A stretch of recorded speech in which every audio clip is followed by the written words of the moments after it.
642వ.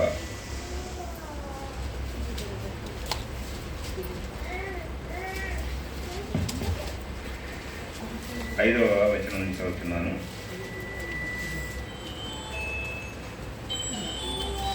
యెహోవా ఇలాగ సెలవిస్తున్నాడు, నరులను ఆశ్రయించి శరీరులను తనకు ఆధారముగా చేసుకొనుచు తన హృదయమును యెహోవా మీద నుండి తొలగించుకుని వాడు శాపగ్రస్తుడు.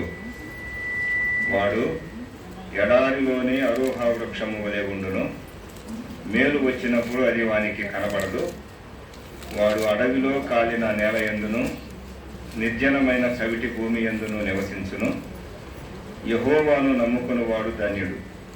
యెహోవా వానికి ఆశ్రయముగా ఉండును. వాడు జలముల యొద్ద నాటబడిన చెట్టు వలె నుండును. అది కాలువల ఓరను దాని వేళ్లు తన్నును. వెట్ట కలిగినను దానికి భయపడదు. దాని ఆకు పచ్చగా ఉండును. వర్షము లేని సంవత్సరమున చింత నందదు, కాపు మానదు. హృదయము అన్నిటికంటే మోసకరమైనది, అది ఘోరమైన వ్యాధి కలది. దాన్ని గ్రహింపగలవాడెవడు? ఒకని ప్రవర్తనను బట్టి వాని క్రియల ఫలము చొప్పున ప్రతీకారము చేయుటకు యెహోవా అను నేను హృదయమును పరిశోధించువాడను, అంతరింద్రియములను పరీక్షించువాడను. న్యాయ విరోధముగా ఆస్తి సంపాదించుకొనివాడు తాను పెట్టని గుడ్లను పొదుగు కౌజు పెట్టవలేనున్నాడు. సగము ప్రాయములో వాడు దానిని విడువవలసి వచ్చును. అట్టివాడు కడపట వాటిని విడుచుచు అవివేకిగా కనబడును. చిన్న ప్రార్థన చేసుకుందాం. ఈరోజు రాధమ్మ కూడా మనతోటి ఆరాధన చేయడానికి దేవుడు అనుమతి ఇచ్చాడు. మర్చిపోయాను నేను, ఏది వస్తున్నా కానీ మంచిది. చందు విషయంలో చెందిన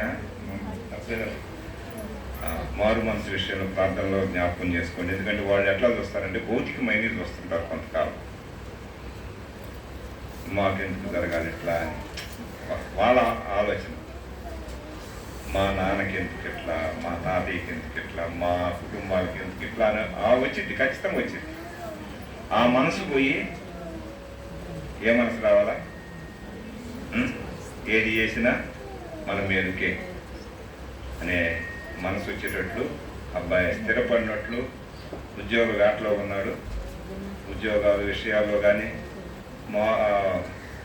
అతను రక్షణ విషయంలో కూడా మనం ప్రాంతంలో జ్ఞాపకం చేసుకుంటాం. అమ్మాయి విషయంలో అయితే ఇబ్బంది ఏం లేదు. ఎక్కడ వేసినా వజ్రమే.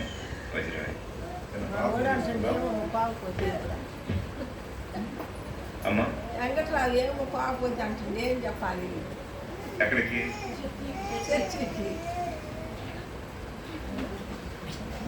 ఉన్నాడా? 20 సంవత్సరాల క్రితం నాకు ముందు శంకరాలు ఆ రుచి తెలియదు. మామిడి పళ్ళు అమ్ముతూ ఉంటారు. ఈ బాగుండి మన దగ్గర డబ్బులు లేవు. చాలా ఏమన్నా మాటలే ప్రార్థన చేస్తాను, వాకింగ్ చేస్తాను. వెళ్తా ఉన్నాడు, వస్తూ ఉన్నాడు, వాసన బ్రహ్మాండంగా ఉండే. ఏం లేవు. ఒకరి డబ్బులు ఉన్నా కానీ కొనుక్కున్నామని ధైర్యం లేదు, కొన్నా కానీ తిందామని ధైర్యం కూడా లేదు. ఎందుకని? కొంటే డబ్బులు అయిపోతాయి, తింటే పిల్లలు ఏమవుతారు. నాకు ఈ ఆలోచనతో అటు ఇటు తిరుగుతూ ఉన్నారు. వస్తున్నారు, కొనుక్కొని వెళ్తున్నారు, తింటున్నారు, బాగానే ఉన్నారు. జగన్ పరిస్థితి ఏంటంటే అటు ఇటు తిరుగుతున్నాడు. చిన్నప్పుడు తిరుగుతూ ఉంటాడు. ఏ పండుగ కొట్టుకున్నా కానీ దాన్ని నోట్లో పెట్టుకొని రుచి, అందుకే రుచి చూచి ఎరగండి అన్నాడు యెహోవా ఉత్తముడు. ఆ రుచి తెలియనంతకాలం ఎట్లా ఉంటుందంటే మందిరం ఎందుకు, కోరికలు ఎందుకు, సహవాసం